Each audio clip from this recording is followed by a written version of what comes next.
Tugas Introduction to Linguistics, Phonetic and Phonology. Fonetik, definisinya, cabang linguistik yang mempelajari bunyi bahasa dari sudut produksi fisik, sifat akustik, dan proses persepsi oleh pendengar, tanpa mempertimbangkan perbedaan makna menghasilkan bunyi. Fonetik terbagi atas 3, yaitu yang pertama, fonetik artikulatoris adalah cara organ bicara seperti lidah, bibir, pita suara dalam menghasilkan bunyi. Yang kedua, fonetik akustik adalah sifat fisik suara seperti frekuensi dan intensitas. Yang ketiga, fonetik auditoris. Bagaimana pendengar menerima dan memproses sinyal suara. Contohnya seperti bunyi P tanpa suara di padi versus B bersuara di batu. Perbedaan hanya pada getaran pita suara, dan ini adalah kajian fonetik artikulatoris dan akustiknya. Pembagian fonetik, yang pertama fonim, unit bunyi terkecil yang mampu membedakan makna dalam satu bahasa. Contohnya, L dan R dalam lupa versus rupa menghasilkan perubahan arti, sehingga L dan R adalah fonim berbeda. Kedua, alofon, variasi fonetik dari satu fonim yang tidak mengubah makna.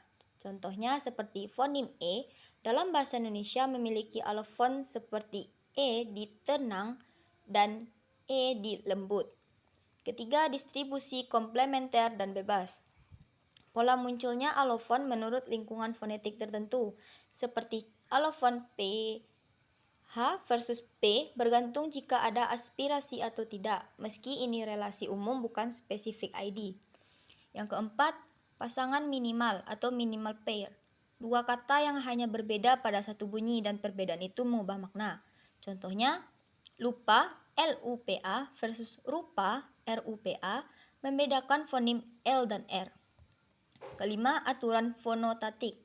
Pola dan batasan kombinasi bunyi dalam suatu bahasa. Contohnya, dalam bahasa Indonesia tidak ada awalan enggak, kecuali dalam bahasa informal membatasi kombinasi fonim awal. Morfologi. Yang pertama, morfem. Unit terkecil yang memiliki makna atau fungsi. Morfem juga ada dua, yaitu morfem bebas bisa berdiri sendiri, misal buku, anak, dan lain-lain. Yang kedua, morfem terikat harus digabungkan, misal awalan me dalam menulis, akhiran an dalam makanan. Yang kedua, alomorf. Variasi bentuk dari satu morfem yang sama muncul karena aturan fonologis. Contohnya, awalan me berubah menjadi mem, men, meng, meng tergantung huruf awal kata dasar, misal memasak, menulis, mengerti, menyapu. Yang ketiga, afikasi, derivasi dan infleksi. Penambahan afiks, prefiks, infiks, sufiks, dan konfiks pada kata dasar.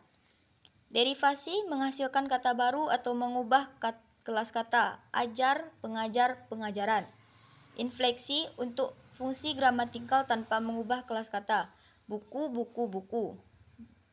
Dan itu adalah jamak, berlari, berlari-lari, tindakan berulang.